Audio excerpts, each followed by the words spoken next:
ইতিমধ্যেই state bank of ইন্ডিয়ার তরফ থেকে বেরিয়ে এসেছে একটা দারুণ সুখবর। এবার বাড়িতে বসেই প্রতি মাসে প্রায় 60,000 টাকা পর্যন্ত ইনকাম করার সুযোগ। হ্যাঁ ফ্রেন্ডস, একদম ঠিকই শুনেছেন।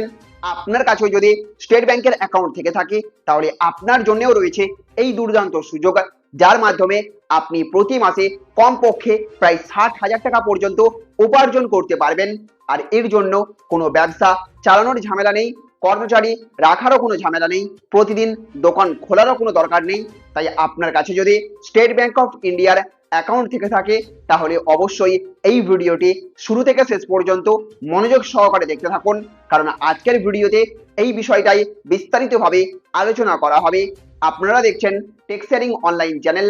ভিডিওটি শুরু করার আগে একটা লাইক করে দিন, বেশি বেশি করে শেয়ার করবেন, এবং আপনি চ্যানেলে নতুন হয়ে থাকলে অবশ্যই আমাদের চ্যানেলটিকে সাবস্ক্রাইব করে রাখবেন। তো বন্ধুরা, বর্তমান সময়ে বিভিন্ন ব্যাংক এবং এটিএম পরিষেবা প্রদানকারী সংস্থা নতুন নতুন এলাকায় এটিএম বসানোর জন্য উপযুক্ত জায়গা খুঁজছে, বিশেষ করে এমন এলাকায় যেখানে মানুষের যাতায়াত বেশি কিন্তু এটিএম এর সংখ্যা তুলনামূলকভাবে কম। আপনার যদি রাস্তার ধারে কোনো দোকান ঘর, ফাঁকা বাণিজ্যিক জায়গা বা গুরুত্বপূর্ণ এলাকায় জমি থাকে তাহলে সেটি ভাড়া দিয়ে নিয়মিত আয়ের সুযোগ তৈরি হতে পারে। এসবিআই এটিএম বসালে সবচেয়ে বেশি লাভ হবে আপনার। সবচেয়ে বড় সুবিধা হলো এটিএম বসানোর পর ব্যবসা পরিচালনা বা রক্ষণাবেক্ষণের কোনো ঝামেলা আপনাকে নিতে হবে না। নির্দিষ্ট চুক্তি অনুযায়ী প্রতি মাসে ভাড়ার টাকা সরাসরি আপনার অ্যাকাউন্টে জমা হয়ে যাবে। এবার প্রশ্ন হলো, কোথায় এটিএম বসানোর সম্ভাবনা সবচেয়ে বেশি থাকে?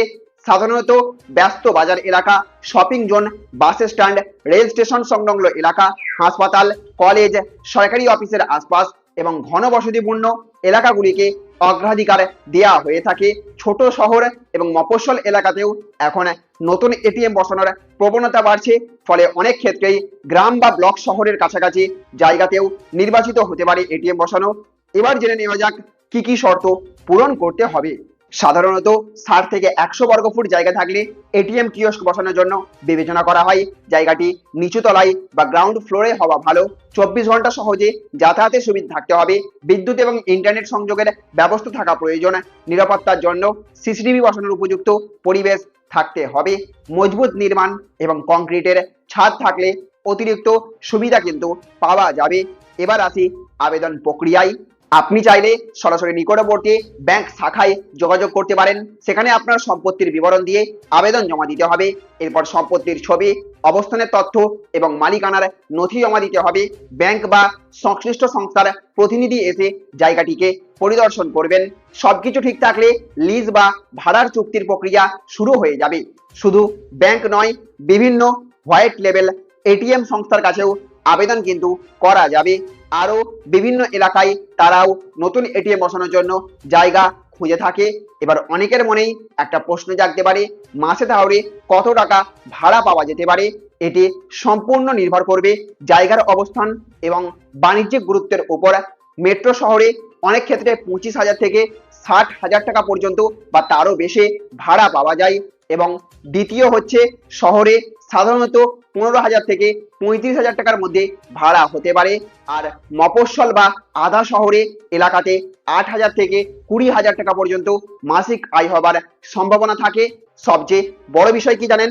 এটিএম বসানোর পর মেশিনের রক্ষণাবেক্ষণ, নিরাপত্তা, ক্যাশ ম্যানেজমেন্ট, প্রযুক্তিগত সমস্যা বা অন্যান্য খরচ সাধারণত ব্যাংক বা অপারেটর সংস্থায় বহন করে থাকে। ফলে জায়গার মালিক হিসেবে আপনার জন্য বাড়তি কোনো ঝামেলা থাকবে না।